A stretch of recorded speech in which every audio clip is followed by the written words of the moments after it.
जय हिंद विद्यार्थी मित्रांनो, आज आपण व्हिडिओच्या माध्यमातून बघणार आहोत की काम व काळ या घटकांवर प्रिव्हियस इयर क्वेश्चन पेपर मध्ये आलेले प्रश्न बघणार आहोत।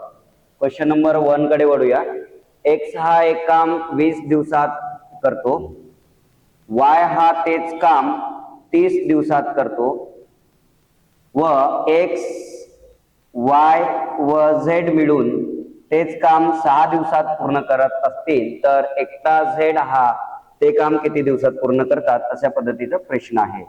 तर मग तुम्हाला एलसीएम संपूर्ण काम जर घ्यायचं असेल तर आपण हे जो आहे लागणारा वेळ, संपूर्ण काम म्हणजे लागणाऱ्या वेळेचा आपण एलसीएम घेत असतो आणि एका दिवसाचं काम म्हणजे कार्यक्षमता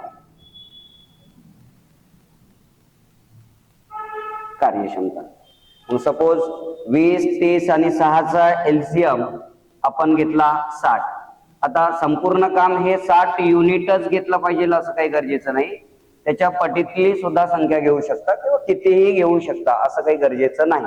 परंतु एलसीएम घेतल्यामुळे कार्यक्षमता जी आहे ते पूर्णांक संख्येमध्ये येते आणि कॅल्क्युलेशनला सोयीस्कर होते। त्या अनुषंगाने आपण संपूर्ण जे काम आहे ते आपण एलसीएम घेत असतो। ओके, तर देन त्याच्यानंतर हे संपूर्ण काम आहे 60 युनिट काम करण्यासाठी एक्स ला 20 दिवस लागतात। याचाच अर्थ तो एका दिवशी किती युनिट काम करेल? 3 युनिट पर डे काम करेल।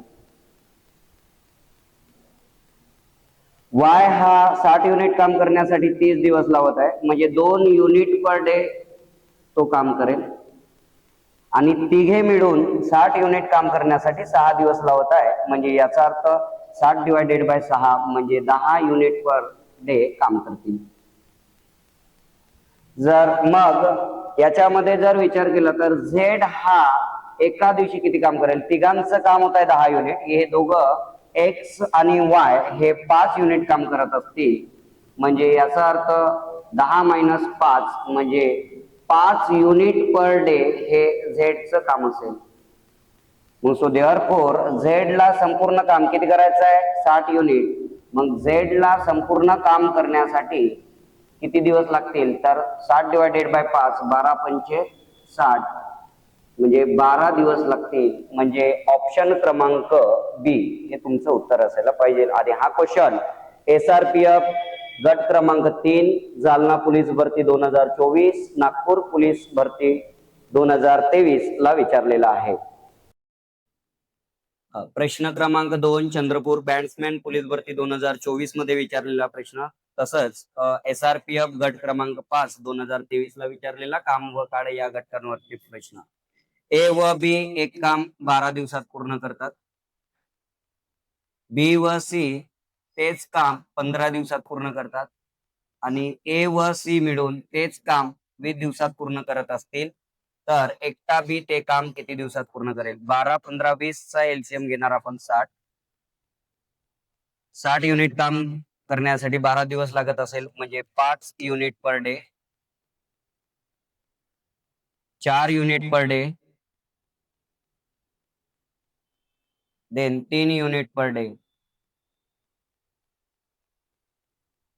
म्हणजे काय झालं काम? 2 times of A plus B plus C च एकत्रित काम, कारण 2 A B B C A C म्हणजे 2 times of A 2 times of B and 2 times of C, म्हणजे 2 ए बी सी च काम 5 आणि 4 9 आणि 3 12 युनिट पर डे होत जर असेल तर मग ए प्लस बी प्लस सी च काम 12 डिवायडेड बाय 2 म्हणजे तिघांचं एकत्रित काम एका दिवसाचं हे 6 युनिट असायला पाहिजे।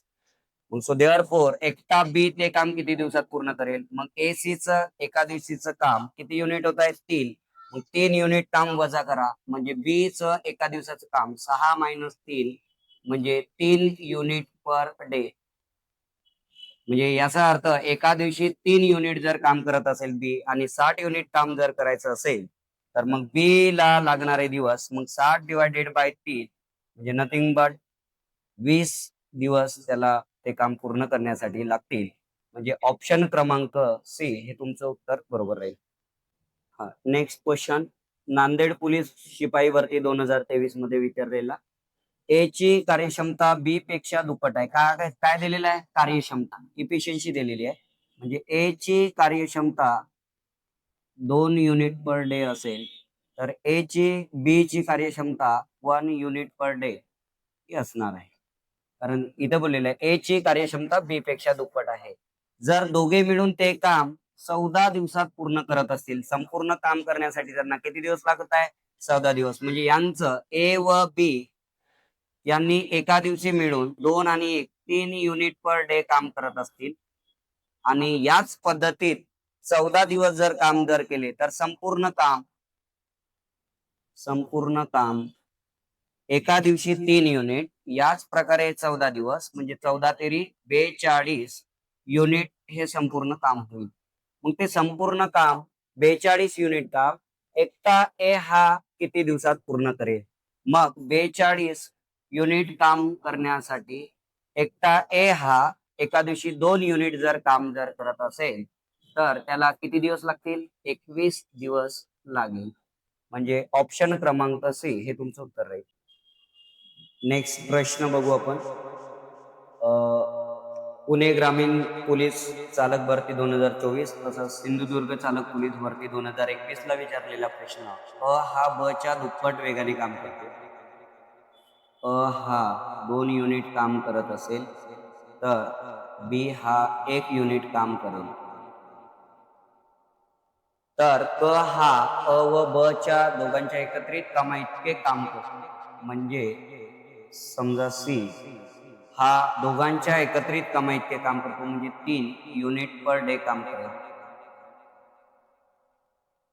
जर अ हा स्वतंत्रपणे एक काम 12 दिवसात जर करत असेल, एकटा अ हा स्वतंत्रपणे 12 दिवसात करत असेल, 12 गुणिला 2 म्हणजे 24 युनिट हे टोटल काम होऊन जाईल तुमचं. तर ते काम ब व क ते काम किती दिवसामध्ये पूर्ण करतील? मग ब आणि क म्हणजे बी अँड सी किती युनिट करत आहे? 4 युनिट. मग B plus C nothing but 24 unit काम करण्यासाठी त्यांनी एका दिवशी जर 4 युनिट जर काम करत असेल तर त्यांना किती दिवस लागतील? 6 दिवस लागतील. म्हणजे पर्याय क्रमांक 6 हे तुमचं उत्तर बरोबर आहे. चला मित्रांनो, पुढील प्रश्नाकडे वळूया. अहिल्यानगर पोलीस शिपाई भरती 2023 मध्ये विचारलेला प्रश्न. अ हा एक काम 10 दिवसात पूर्ण करत असेल आणि ब हा तेच काम 20 दिवसात पूर्ण करत असेल तर अ ने 3 दिवस काम केले. मग आता संपूर्ण काम आपण यांचा एलसीएम म्हणजे 20 युनिट. तर हा एका दिवशी हा एका दिवशी 2 युनिट पर डे काम करेल आणि ब हा 1 युनिट पर डे काम करत असेल. जर अ ने 3 दिवस काम केले म्हणजे अ चे 3 दिवसाचे काम, मग एका दिवशी 2 युनिट याप्रमाणे 3 दिवस जर काम केलं तर म्हणजे त्याचं काम 6 युनिट काम झालेलं असेल. मग शिल्लक काम जे वाचलं 20 - 6 म्हणजे एवढं जे काम वाचलेलं आहे ते काम कोणाला करायचं आहे? ब ला. आणि ब एका दिवशी जे काम आहे ते किती करतोय? 1 युनिट पर डे म्हणजे 14 युनिट काम करायचं आहे. आणि एका दिवशी 1 युनिट जर काम करत असेल तर किती दिवस लागणार आहे? 14 दिवस ब ला ते काम पूर्ण करण्यासाठी लागणार आहे. म्हणजे उरलेलं काम पूर्ण करण्यासाठी लागणार आहे. म्हणजे पर्याय क्रमांक 2 हे तुमचं उत्तर बरोबर आहे. पुढील प्रश्न नांदेड पोलीस शिपाई भरती 2017 ला विचारलेला प्रश्न. अ हा एक काम 12 दिवसात पूर्ण करतोय. अ व ब मिळून तेच काम 8 दिवसात जर पूर्ण करत असतील तर एकटा ब ते काम किती दिवसात पूर्ण करेल? संपूर्ण काम घेऊ आपण यांचं एलसीएम म्हणजे 24 युनिट. 24 युनिट काम करण्यासाठी 12 दिवस लागत असेल म्हणजे 2 युनिट पर डे काम ए करेल आणि बी हा 3 युनिट पर डे काम करत असेल. म्हणजे याचा अर्थ एकटा बी हा दोघं मिळून 3 युनिट काम, एकटा ए हा जर 2 युनिट काम करत असेल 3 - 2 म्हणजे 1 युनिट पर डे काम कोण करेल? एकटा बी. मग संपूर्ण काम करण्यासाठी संपूर्ण काम किती युनिट आहे? 24 युनिट काम करण्यासाठी प्रति दिवस 1 युनिट जर काम जर केलं तर त्याला किती दिवस लागायला पाहिजे? 24 दिवस लागायला पाहिजे. म्हणजे पर्याय क्रमांक सी हे तुमचं उत्तर असेल. पुढील प्रश्न गडचिरोली पोलीस शिपाई भरती 2024 ला विचारलेला प्रश्न. एका गडावर 80 सैनिकांना 15 दिवस अन्न पुरेल एवढे धान्य आहे. 3 दिवसानंतर 20 सैनिक इतरत्र गेले तर शिल्लक राहिलेले अन्न उरलेल्या सैनिकांना किती दिवस पुरेल? मग जर विचार केला 80 सैनिकांचं अन्न जे आहे धान्य असेल ते 15 दिवस पुरणार होतं. परंतु 3 दिवसानंतर 20 सैनिक सोडून गेले. म्हणजे याचा अर्थ 3 दिवसापर्यंत जे 80 सैनिक होते ते धान्य खाल्लेले आहेत. म्हणजे वाचलेलं जे अन्न आहे ते 80 सैनिकांचं 12 दिवसांचं अन्न वाचलेलं आहे. मग 20 सैनिक सोडून गेले म्हणजे पहिलं सुरुवातीला 80 सैनिक होते आणि 20 सैनिक सोडून गेले. याचा अर्थ आता गडावर जे सैनिक असतील ते किती असतील? 60. मग 80 सैनिकांचं 12 दिवसांचं अन्न आता 60 सैनिकांना किती दिवस पुरेल? तर 12 पंचे 60 आणि 5चा भाग 80 मध्ये 16 वेळा. म्हणजे जे उरलेले सैनिक होते 16 सैनिक जे आपले 60 सैनिक होते त्या 60 सैनिकांना शिल्लक जे अन्न धान्य होतं ते 16 दिवस पुरायला पाहिजे. म्हणजे ऑप्शन क्रमांक बी हे तुमचं उत्तर असायला पाहिजे. याच प्रकारचे व्हिडिओ तुम्हाला युट्यूबच्या माध्यमातून पाहिजे असेल तर उडान द करिअर अकॅडमी या युट्यूब चॅनलला सबस्क्राईब करा